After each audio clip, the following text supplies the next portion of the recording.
창세기 26장 12절에서 22절의 말씀 저와 여러분이 한 절씩 교독하겠습니다. 이삭이 그 땅에서 농사하여 그 해에 100배나 얻었고 여호와께서 복을 주심으로 그 사람이 창대하고 왕성하여 자신의 양과 소가 떼를 이루고 종이 심이 많음으로 블레셋 사람이 그를 시기하여 그 아버지 아브라함 때에 그 가운데 종들이 복을 누려받고 들어왔다. 아비멜렉이 이삭에게 이르되 내가 우리보다 크게 강성한즉 우리를 떠나라. 이삭이 그곳을 떠나 그랄 골짜기에서 나무시고 거기 거류하며 그 아버지 아브라함 때에 팠던 우물들을 다시 팠으니 이는 아브라함이 죽은 후에 블레셋 사람이 그 우물들을 내었습니다. 이삭이 그 우물들의 이름을 그의 아버지가 부르던 이름으로 불렀더라.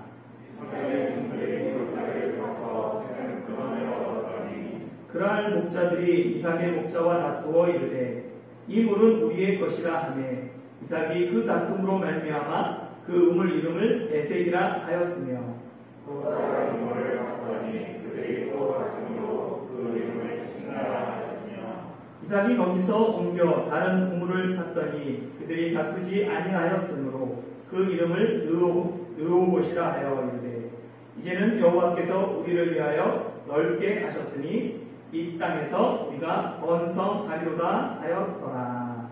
아멘. 여러분은 하나님을 어떤 분으로 고백하십니까? 가끔 하나님을 무서운 하나님으로만 생각하는 사람이 있어요. 그래서 하나님이 세상을 눈꽃 같은 불동자로 살피시며 반드시 죄인들을 찾아내서 끝까지 심판하시는 분. 이런 사람은 하나님을 무서운 심판자로 생각합니다. 이와 반대로 하나님을 무조건 너그럽게 이해해 주시고 내가 어떤 죄를 저질러도 용서해 주시는 하나님으로 생각하는 사람도 있습니다. 이런 사람에게 하나님은 크리스마스의 산타 할아버지 같은 분이죠. 여러분에게 하나님은 어떤 분이십니까? 요한일서 4장에 보면 하나님은 사랑이시다라고 이야기합니다. 하나님은 사랑이세요. 하나님의 사랑을 가장 극적으로 보여주신 분이 그의 아들이신 예수님입니다. 예수님은 가장 영광스러운 하늘의 보좌를 버리고 이 땅에서 가장 비천한 모습으로 오셨으며 또한 십자가에 죽기까지 우리를 사랑하셨습니다. 그러나 하나님은 사랑의 하나님만은 아니세요. 하나님은 또한 공의의 하나님이십니다. 하나님의 공의는 선한 자에게는 상을 내리고 악한 자에게는 벌을 내립니다. 사람의 행위대로 심판하시는 하나님, 그것이 하나님의 특성인 공의죠. 공의를 따라 하나님의 말씀에 순종한 사람에게는 복을 주시지만 하나님의 말씀에 불순종한 사람에게는 벌을 내리십니다. 어떻게 보면 하나님의 약속도 사랑에 근거한 일방 언약과 공의에 근거한 쌍방 언약이 있어요. 인간의 구원은 일방 언약입니다. 메시아를 통한 구원은 나와 상관이 없어요. 나의 행위와 상관없이 하나님의 사랑에 근거한 은혜 언약입니다. 그러나 이 땅의 재물, 건강, 권세 등 이런 복들은 쌍방 언약으로 나타나는 경우가 대부분이에요. 신명기 28장에 보면 성경에서 복과 저주를 기록한 대표적인 장입니다. 하나님의 명령에 순종하고 그 명령을 지켜 행하면 복을 받아요. 성읍에서도 복을 받고 들에서도 복을 받습니다. 몸의 자녀와 토지의 소산과 짐승의 새끼까지 복을 받아요. 광주기와 떡반주기 복을 받고 들어와도 복을 받고 나와도 복을 받습니다. 하나님의 말씀에 순종할 때 이 모든 복을 받는다라고 이야기해요. 그러나 만일 하나님의 말씀에 순종하지 않고 하나님의 명령을 지켜 행하지 않으면 복이 아닌 저주를 받습니다. 성읍에서도 저주를 받고 들에서도 저주를 받아요. 내 몸의 소생 자녀들뿐만 아니라 토지의 소산과 짐승의 새끼까지 저주를 받습니다. 광주리와 떡반죽이 저주를 받고 당연히 들어가도 저주를 받고 나와도 저주를 받습니다. 이처럼 쌍방 언약은 하나님의 명령에 순종하면 복을 받지만 하나님의 명령에 불순종하면 저주를 받습니다. 이삭은 네게부 남쪽의 부엘라 헤로에서 거주했어요. 그런데 그 땅에 흉년이 들었습니다. 이에 이삭은 흉년을 피해 그랄로 올라갔어요. 그때 하나님께서 이삭에게 나타나셔서 이집트로 내려가지 말라라고 명령하셨어요. 이삭은 이 하나님의 명령에 어떻게 했습니까? 순종했죠. 그러면 하나님의 명령에 순종한 이삭이 무엇을 받아야 돼요? 복을 받아야 되는 거죠. 그 복받은 결과가, 순종의 결과가 12절부터 14절 상반절까지입니다. 다시 한번 읽어볼까요? 시작. 이삭이 그 땅에서 농사하여 그의 100배나 얻고 여호와께서 복을 주심으로 그 사람이 창대하고 왕성하여 마침내 거부가 되어 양과 소가 떼를 이루고 종이 힘이 많으므로. 아멘. 아브라함과 이삭은 유목민입니다.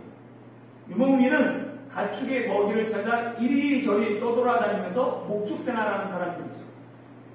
이스라엘 조상인 아브라함과 이삭과 야곱은 모두 목축에 종사했습니다. 그들은 이리저리 정처 없이 떠돌아다니는 나그네들이었어요. 그들은 장막에서 생활하면서 한 곳에 정착할 수 없었습니다. 그렇기 때문에 어쩌면 한 곳에 정착하지 못하기 때문에 뿌리를 두지 못하기 때문에 오직 하나님만을 바라봐야 했어요. 의지할 것이 많은 사람은 하나님보다 다른 것을 먼저 의지하고 생각합니다. 그러나 아무것도 없는 사람은 하나님밖에 의지할 것이 없어요. 그래서 가난한 자들이 천국을 얻는다라고 예수님은 말씀하십니다. 예수님이 처음 부르신 4명의 제자 모두 어부들입니다. 베드로, 안드레, 야고보, 요한 모두 다 밤이 새도록 그물을 내렸지만 물고기 한 마리 잡지 못하고 그물을 접고 파장하고 있었어요. 어부 역시 열심히 그물을 내리지만 그 결과는 하늘에 달려있는 거예요. 어부의 직업상 내가 밤을 새도록 수고해도 그 결과가 빈손일 수 있었습니다. 그렇기 때문에 어부 역시 하나님만 의지해야 해요. 목자였던 이스라엘 조상들과 어부였던 예수님의 4명의 제자들처럼 하나님만 바라보며 하나님만 의지했던 그 사람들을 통해 하나님의 나라가 오늘날까지 확장된 것입니다. 이삭은 농사에 익숙하지 못한 유목민이고 또한 그 땅의 토양도 파악하지 못한 이주민이었습니다. 그런데 농부가 아닌 이삭이 처음 농사에서 100배의 결실을 얻었어요. 어떻게 이런 일이 가능했을까요? 본문은 그 이유를 여호와께서 복을 주심으로라고 기록하고 있습니다. 하나님께서 복을 주시니까 이삭이 그 분야의 전문가가 아님에도 불구하고 다른 사람들보다 훨씬 더 큰 성과를 얻은 것입니다. 하나님이 이삭에게 복을 주시니까 이삭이 물질로 창대하고 풍성하게 돼요. 아무 연고지가 없는 그랄 땅에서 여호와께서 복을 주시니까 왕성하고 번성하게 됩니다. 그 결과 마침내 이삭이 거부가 대단한 부를 누리는 사람이 되었습니다. 이삭은 농사뿐만 아니라 목축에서도 성공했어요. 당시 부자의 기준이 양과 소입니다. 그런데 보니까 양과 소가 떼를 이루었다라고 얘기를 해요. 그리고 농사하는, 그리고 가축을 돌보는 이를 돕는 종들이 힘이 많았다라고 이야기합니다. 힘이 많다에 해당하는 시구려는 풍부하다, 넘치다 라는 뜻이 있어요. 그러니까 하나님께서 이삭에게 차고 넘치는 복을 부어 주셨습니다. 성경은 하나님이 이삭에게 주신 복이 얼마나 풍성했는지 실감나게 묘사하고 있습니다. 하나님께서 복을 주시면 거부가 되는 것 어려운 일이 아닙니다. 여호와께서 복을 주시면 우리 삶에도 기적이 일어나요. 전능하신 하나님, 그 하나님이 내 삶에 들어오셔서 여호와 하나님으로 간섭하시면 그것이 기적이 일어납니다. 천지를 창조하신 전능한 하나님, 엘샤다의 하나님이 이삭을 찾아오셔서 이삭과 관계를 맺으니까 이삭이 복을 받았습니다. 여호와 하나님, 인간과 언약을 맺기를 원하시는 그 하나님이 내게 말씀하시고 내 삶에 찾아오시면 내 삶에도 기적이 일어납니다. 그렇기 때문에 많은 사람이 창세기 26장 12절과 13절 말씀을 나에게 주시는 하나님의 말씀으로 붙들고 기도합니다. 여호와께서 내게 복을 주옵소서. 여호와께서 내 가정에 복을 주옵소서. 우리 교회에, 우리 나라에, 우리 민족에 복을 주시도록 기도하는 여러분이 되기를 소망합니다. 이방인이 이주에 와서 잘 되면 그 땅의 현지인들이 좋아할까요? 싫어할까요? 당연히 싫어합니다. 14절 하반절부터 16절 같이 한번 읽어볼까요? 시작. 블레셋 사람이 그를 시기하여 그 아버지 아브라함 때 그 아버지의 종들이 판 모든 우물을 막고 흙으로 베었더라. 아비멜렉이 이삭에게 이르되 내가 우리보다 크게 강성한즉 우리를 떠나라. 아멘. 한국 속담 중에 사촌이 땅을 사면 배가 아프다라는 땅이 있죠. 남이 잘 되는 것 기뻐해주기보다 도리어 시기하고 질투한다라는 것을 나타내는 속담입니다. 내가 잘 되면 가까운 친척조차 속이 베베 꼬이기 시작해서 시기하고 질투합니다. 대만에 와서 사업이 잘 되고 하는 것마다 승승장구하고 대박이 나면 시기하고 질투하는 사람이 생겨요. 하나님 앞에서 큰 복을 받으면 세상 사람들 당연히 그것을 좋게 보지 않습니다. 블레셋 사람들이 자기 땅에 들어와서 거부가 된 이삭을 시기하죠. 이에 블레셋 사람들은 아브라함 때 아브라함의 종들이 팠던 그 우물들을 흙으로 메워버립니다. 창세기 20장에 보면 아브라함이 그날 땅에 갔을 때 이야기가 기록되어 있어요. 그때 그라라 아비멜렉의 종들이 아브라함이 팠던 우물들을 빼앗은 일이 있습니다.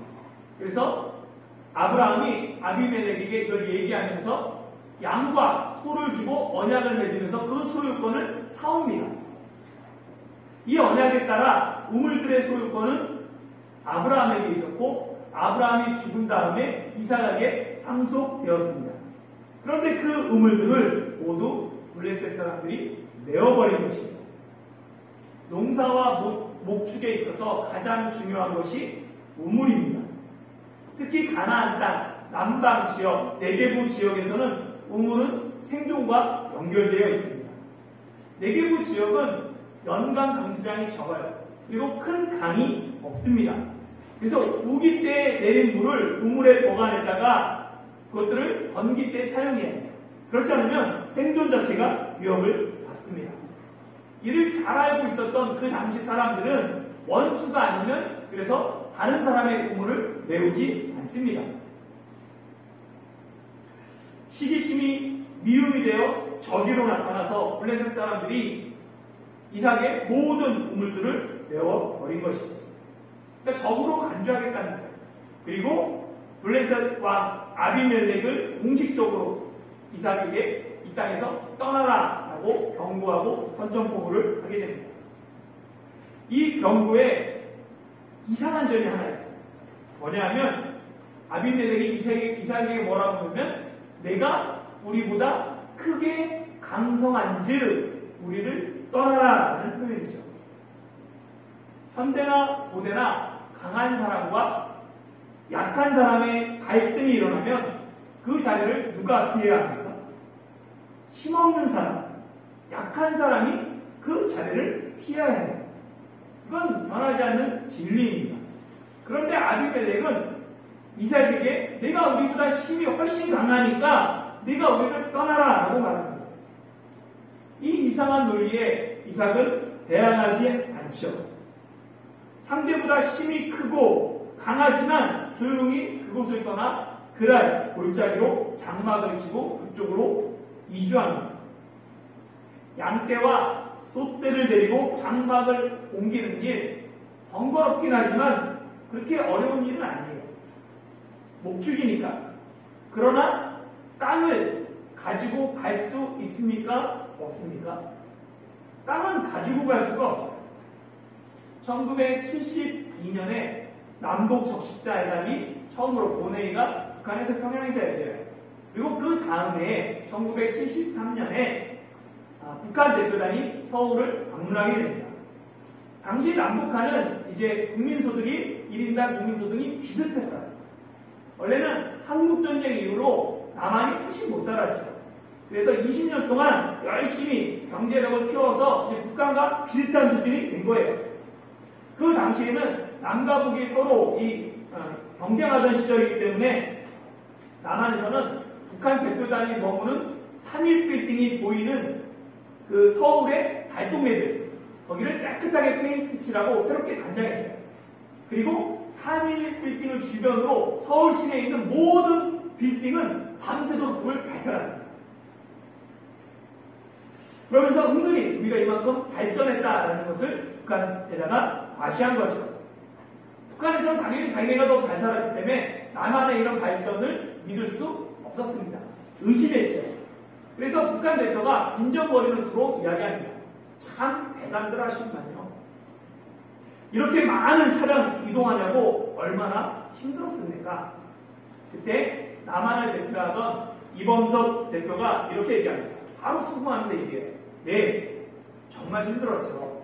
그런데 자동차를 옮기는 것보다 빌딩들을 옮기는 게 훨씬 더 힘들었습니다. 이 말에 북한 대표는 당황하고 남한 사람들은 한바탕 크게 웃고 넘어갔다라는 유명한 일화가 있습니다. 자동차는 옮길 수 있죠. 그러나 빌딩은 옮길 수 없습니다. 지어야 하는 거예요.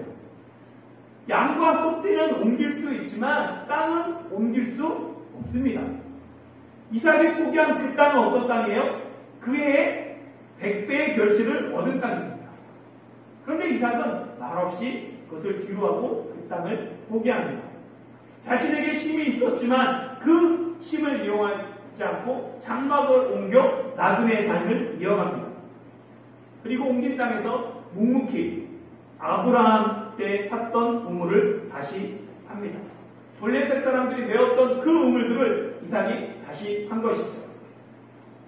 이삭은 아버지가 판 우물들을 다시 팠을 뿐만 아니라 종들을 통해서 그랄 골짜기에 샘 근원까지 얻었습니다. 그랬더니 그랄 목자들이 이삭의 목자와 다투며 그 우물들 우리 것이다 라고 시비를 걸죠. 억지를 부립니다. 그래서 그 우물 이름을 다툼이라는 뜻을 가진 에색이라고 불러요. 한번 다퉈보자, 한번 싸워보자 시비를 거는 사람들을 뒤로하고 이삭은 또 다른 우물을 합니다. 그런데 그들이 또다시 그 우물을 가지고 이삭을 대적해요. 적대합니다.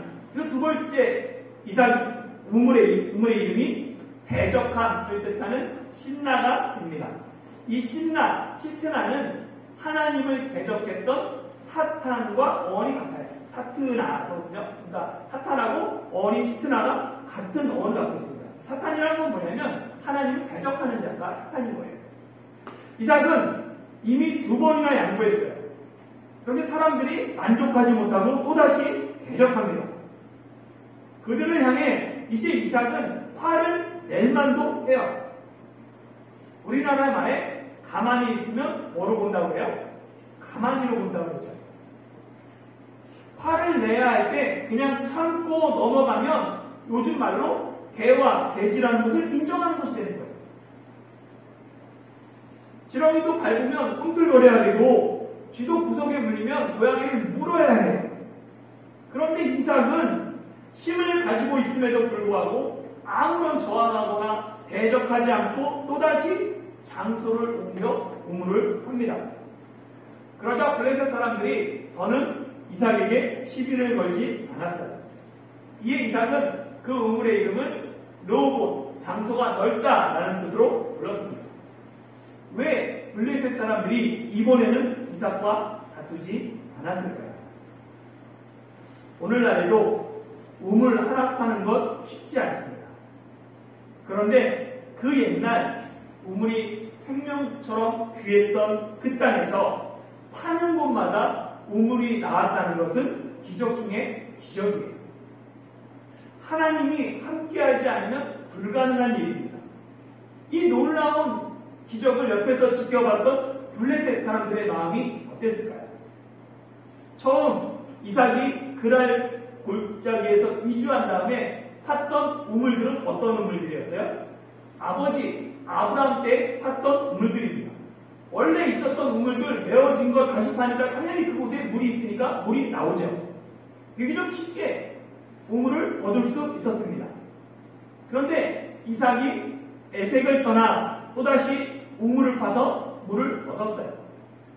이때까지만 해도 블레셋 사람들은 이삭을 참 운이 좋은 사람이다 라고 생각했을 것 같아요. 그런데 이삭이 신라까지 뺏기고 다른 곳에 옮기고 그곳에서도 땅을 팠더니 우물이 나왔어요. 하나님이 함께 하시니까 남들에게는 평생 한 번 있어야 될 기적이 일상이 됩니다. 이것을 옆에서 직접 눈으로 지켜본 블레셋 사람들 당연히 두려운 마음이 들죠. 새로 이사 온 친구가 잘난 척을 해. 또 잘 나가. 공부도 잘해. 선생님 막 칭찬받고 미워하는 마음이 들어요. 애들이랑 같이 힘을 합쳐서 괴롭혔어요. 근데 알고 봤더니 요즘 한국 사회로 가장 잘 나가는 검사 집안이야. 그때 느끼는 당혹감, 그때 느끼는 불안감, 두려움, 그것이 블레셋 사람들의 감정입니다. 그래서 블레셋 사람들은 다시는 이삭과 다투지 않고 이삭을 대적하지 않게 됩니다. 결국 이삭은 싸우지 않고 승리했습니다. 야고보서 1장 12절 말씀 한번 읽어볼까요? 시작. 시험을 찾는 자는 복이 있나니 이는 시련을 견디어낸 자가 주께서 자기를 사랑하는 자들에게 약속하신 생명의 멸류관을 얻을 것이기 때문이다. 아멘. 사랑하는 성도 여러분, 인생사 세옹지마라고 하나님께 복을 받으면 사람들의 시기가 뒤따릅니다. 그때 믿음이 약한 성도는 하나님을 원망하며 시험 앞에 넘어지기도 합니다. 시험에서 승리하지 못하고 믿음에서 떠나는 일도 일어나죠.